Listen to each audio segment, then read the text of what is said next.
Kashibugga police station పరిధిలో గత కొద్ది కాలంగా రాత్రులు ఇల్లు చోరీలు జరుగుతున్నాయి.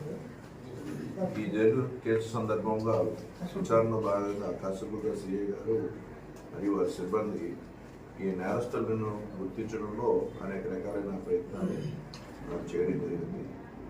ఆ ప్రయత్నంలో భాగంగా ఈరోజు మొదటిపాడు జంక్షన్ వద్ద సాయంత్రం 6 గంటలకు ఎస్ఐ గారికి రెండు బళ్ళపైన ముగ్గురు వెళ్తుండగా అనుమాన స్థితిలో వారిని పట్టుకోవడం జరిగింది.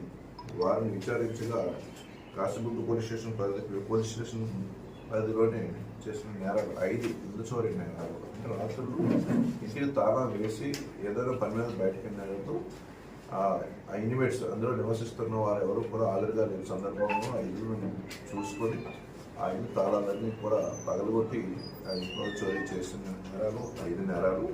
అదేవిధంగా స్నాచింగ్ అంటే వస్తువులు తెచ్చుకోవడానికి చేసే ప్రయత్నాలు 2 కేసుల్లో కూడా ఈ వ్యక్తులిద్దరూ ముగ్గురు చేయడం జరిగింది. వీరి విచారణలో వీరి వద్ద నుండి 5 తులాల బంగారం మరియు 450 గ్రాముల వెండి కూడా వీరి యొక్క వద్ద నుండి స్వాధీనం చేసుకోవడం జరిగింది. వీరు ఇందులో ముద్దాయిల పేరున సంతోష్